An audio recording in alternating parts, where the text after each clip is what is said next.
Hello, what's up? This is Rain Manguera and this is Awkward Pinoy. So, medyo ano lang to, re-upload na video. Hindi mo re-upload more another version of the video na in-upload ko dati kaso tinanggal ni YouTube kasi bawal pala magsama sa video ng ID, personal ID ilalagay sama sa video. Although, ang liit lang naman noon at napakalabo nga, sa totoo lang, napakalabo nung kuha. Pero kinonsider ni YouTube yun na kita daw yung ID ko. So, bawal daw pala yun. So, huwag kayo mag-upload na kasama mga ID o lalo na mga totoong ID sa mga YouTube videos nyo. Akin tinanggal. Nagkaroon tuloy ako ng violation, something. Anyway, aside from that, ang topic po ng video na yun is about sa ORCR, kung paano magkaroon yung batas na dapat meron ka ng ORCR after 3 to 5 days na makuha mo yung bago mong motor galing sa kasa. Okay? Take note, galing po sa kasa. Siyempre iba yung case na ikaw na nagpresentang mag-aasikaso ng ORCR mo, ibang case yun. Pero dapat within 3 to 5 days tapos na. Or bago, at least before mo ibiyahe sa public yung motor. Dapat may ORCR ka na, di ba? Dapat. Yun yung sa public. Pero yun yung sa private na desisyon. Pero kung galing sa kasa, ang usapan sila mag-aasikaso ng ORCR, dapat 3 to 5 days meron ng ORCR ang bumili or nag-avail ng motor. Kay cash po yan or installment, same po ng batas na uma-apply sa kanila. Wala pong exempted sa dalawa, hindi porket fully paid, sila lang meron. Hindi po. Applicable din po ito sa mga installment. Okay? So, ano ang pinuputok ng puchok? Okay, so, eto, para mag-guess nyo kung saan ako nanggagaling. Dito sa Suzuki Bergman Street 125, nag-post po kasi, siguro takpan ko na lang yung pangalan, baka hindi niya gustong mabanggit. Pero sabi niya rito sa post niya is, 2 months and 9 days wala pang ORCR. Kayo ba mga paps? 2 months, take note, 2 months and 9 days. Ang layo na po sa sinasabi sa batas. In-announce na po ito sa balita sa ABS-CBN, sa GMA, and sa TV5 na within 3 to 5 days lang. At best 7 days, meron ka na dapat ORCR na ibigay na dapat sa iyo ang ORCR ng kasa na pinagbilhan mo or pinag-availan mo ng motor. That's 2 months and 9 days. Wala pang ORCR. So, sinagot ko nga siya actually. Sumagot ako rito. Ito sabi ko, reklamo mo na yan boss, mali ang kasa dyan, pero mas mali na hinayaan mong gawin nila sa iyo yan. Sinabi ko to kasi I was assuming na alam niya na pwede magreklamo. Pero I just realized na hindi pala yata niya alam kung na pwede palang ireklamo yun at bawal sa batas yun. Halos araw-araw na nga daw siya nagpa-follow up. Sabi niya, which is hindi mo naman dapat i-follow up na yon. After 7 days, hindi mo na dapat i-follow up sa kasa yon. Hindi na sa kasa ang follow up kasi. Ang follow up na nun is dapat sa DTI na at sa LTO. Yes, hindi mo na po kakausapin. After 7 days, hindi mo na po kakausapin ang kasa mo. Sila na ang kukontak sa'yo at sila na makikiusap sa'yo para kausapin mo sila kasi bawal po yung ginagawa nila. Pwede silang magmulta ng hanggang 100k or mula 100k yata kung hindi ko nagkamali. Basta around 100k. So that means kung below 100k yung motor, mas lugi pa sila kasi magbabayad sila.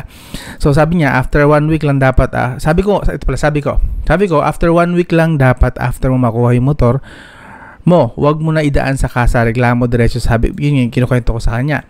And then sabi niya salamat sa info. So basically na-realize ko na hindi niya nga talaga alam na nasa batas yun na bawal po talaga na lumagpas ng 5 or 7 days yung ORCR na hindi ka pa binibigyan. So sobrang mali po yun. And in-emphasize ko lang sa kanya, nasa batas yan boss, wag ka matakot, sila dyan ng mali. Just to give you context, baka hindi kayo naniniwala, okay? Ito sa Moto Pinas, ni JR Togade, ito po, just in case, baka hindi kayo naniniwala, baka gagawa ko lang to And actually, dun sa original video ko, nandun yung mga nag-cite ako dun ng batas actually.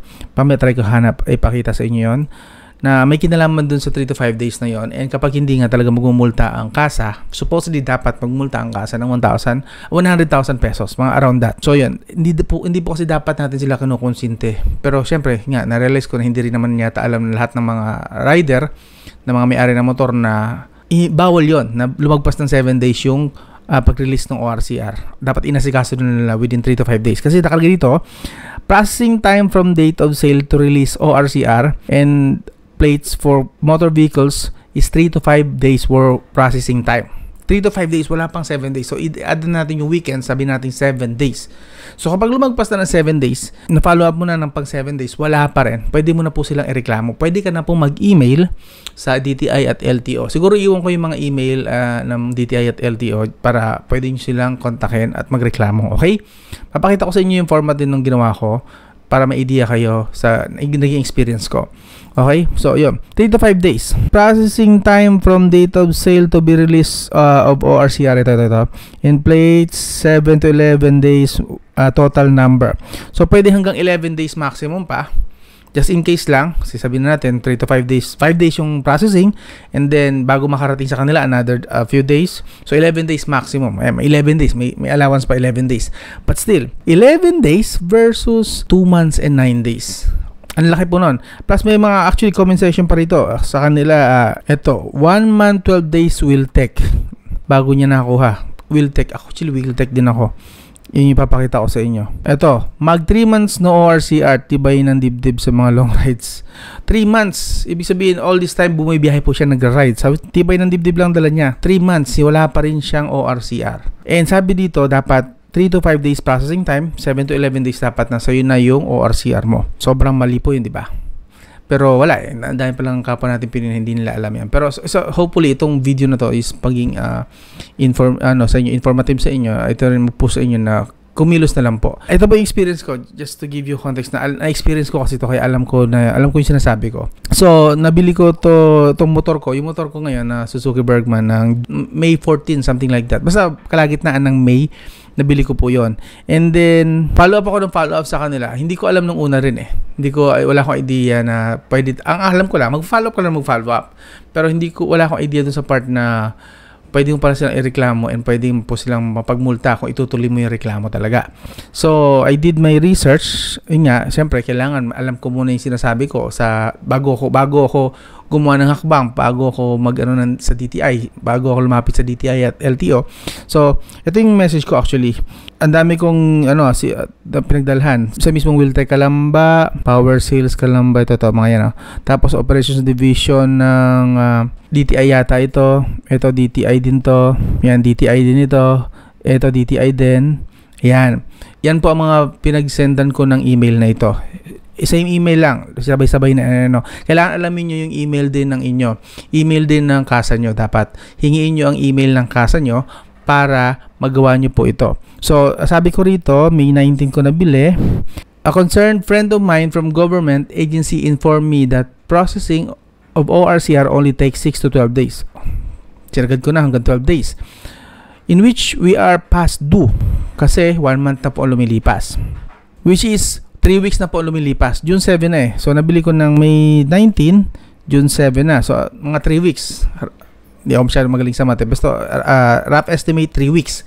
So, according to RA 4136, Chapter 2, Article 1, ano kayo? Talagang ini-research ko, hinahanap ko yung mga ganyan kasi baka tama eh. And I found out na totoo naman, tama naman. What is Section RA 41? The provision of this act shall control as far as they apply the registration and operation of motor vehicles and the licensing of owner dealers, conductors, deliver similar matters. Section 3, blah blah blah. Basta basically, dapat within 7 days ma-issuehan na ka na po ng ORCR. So, yun. And then, meron pa RA 7394, Protection Against Deceptive, Unfair, and Unconscious Sales Acts and Practices. Ito naman sa DTI po ito. So on and so forth. Yan. Tapos, magpapadala po kayo ng email, require po ito, owner's name, okay? Tapos, proof of identity, siyempre, yung picture ng valid ID mo, driver's license, preferably, driver's license, sapat na, engine number, chassis number, ilalagay nyo rin po yan. And photo of sales invoice. Okay? Yun, pipicturean nyo din and then i-attach nyo dito sa email na to. And then, nung pinadala ko to, after 2 days yata, nag-reply na nga si DTI. Si DTI ang unang nag-reply. Ito nga, actually, itong binabasa ko is reply ito ni DTI. From ASEC Edgar C. Galvante, nagpadala po agad siya, blah blah blah. So, hindi lang ako ang pinadala niya actually. Ang daming kasama sa email. Okay? Ako, LTO, DTI, LTO again, LTO, okay? I'm pretty sure pinadalhan din nila si Wiltec.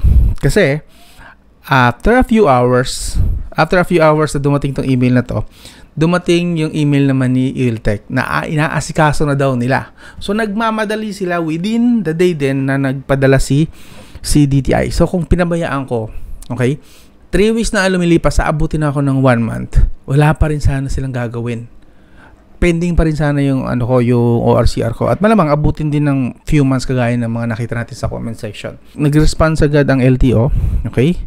Yan, si Asek Edgar Galvante, kung siya man thank you po dahil po sa ginawa nyo. Tapos nag-email nga si Wiltec, sabi ni Wiltec is text ko pala natanggap yun. Nag-message sila sa cellphone number ko. Pagka-message nila, after 2 days, nag-email naman sila. Ayan, good day sir, regarding po sa concern na certificate of registration documents nyo po ay kasalukuyan na sa LTO Lipa, mag-inform po kami. So after 2 days na nag-email ako, nag-message si LTO, and then after 2 days again, another 2 days, nag-message naman si Wiltec na nasa LTO na nga daw nasa LTO Lipa na nga daw ang aking ORCR documents. Hihintayin ko na lang. So, ganun po ang epekto ng paggawa ng aksyon. Okay, pag kinontak mo na sila, kapag kinontak mo na ang LTO at ang DTI, matatakot na po yung mga yan. Kasi magkano pa ang multa? Nasa 100k plus.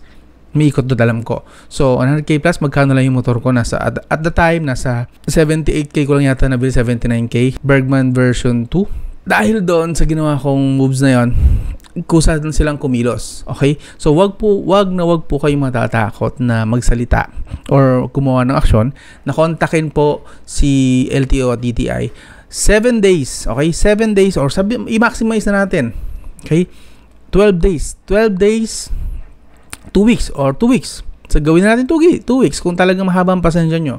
Kung mahaba ang pasensya nyo, 2 weeks, nag-follow up after ng 7 days hanggang naghintay pa rin kayo ng 2 weeks, ang haba ng pasensya nyo, wala pa rin. Pagpatakpo ng 2 weeks, kahit wag nyo na pong kontakin si Wiltec. Hayaan yung si Wiltec nang kumontak sa inyo. Kasi ang gagawin nyo na, kontakin nyo na si LTO at si DTI. Big deal po na, kumilos po kayo agad, wag nyo nang patagalin na nakapending lang yung ORCR nyo. Delikado po yun. Kasi pag nahuli kayo, magkano pa ang multa ng ganun sa motor? Pag nahuli kayo na walang ORCR, nababiyahin nyo ang motor nyo. Kasi ako, at the time, dahil nga hindi naman ako, first time kong bumili ng motor, unang motor ko po yun, usually pahiram-hiram lang naman ako. Alam mo yung excitement mo, nandoon araw-araw. Tuwing gigising ka, lalabas ka ng bakuran, nandoon nakapark lang yung motor. For 3 weeks straight. 3 weeks. Okay, 3 weeks straight nandoon lang siya. Nangihinaya ko, gustong-gusto ko siyang ibiyahe sa highway, pero hindi. So, nakatinggal lang sa bakuran, sa arawan, yung motor nang hindi nagagamit kasi walang ORCR. Hindi naman ako yung tipo na malakas ang loob na bibiyahe, bahala na si Batman na mahuli o hindi. Basta masakyan ko yung motor. Yung iba kasi no choice. Alam ko, dahil siguro ginagamit nila pang trabaho, okay lang yun. Okay lang yun sa kanila. Hindi yun okay yun overall. Siyempre, sa kanila okay lang daw yun. Gagawin nila yon kasi kaya nila binili kasi wala silang magawa kasi wala pa yung ORCR nila. Pero ang totoo pala, pwede ka pong gumawa ng aksyon. Kontakin mo po si LTO at DTI. Iwan ko yung mga email. Okay? Magreklamo lang kayo, sabihin nyo yung sitwasyon, tapos sabihin nyo yung date, and then like I said, ilagay nyo yung buong pangalan nyo, tapos attach nyo ang picture ng ID nyo, attach nyo yung resibo na nakuha nyo galing sa kasa, yung resibo, contact number, email, plus address, tas chassis number, at saka engine number. Or iwan ko sa video description na lang. Okay? Video description, yun ang gamitin yung format ng letter nyo, yung email nyo. And then, isend nyo sa mga email din na iiwan ko. Then, para sa inyo po yun. Sana makatulong sa inyo kasi sobrang nakakapanghinaya at nakakatakot din actually bumiyahe ng walang ORCR tapos machechempohan ka at mahuhuli ka ng mga enforcement. So, yun. So, ganun lang. I hope kahit pa parang naging informative. This is Raymond Guerra and this is Awkward Pinoy. I'm out.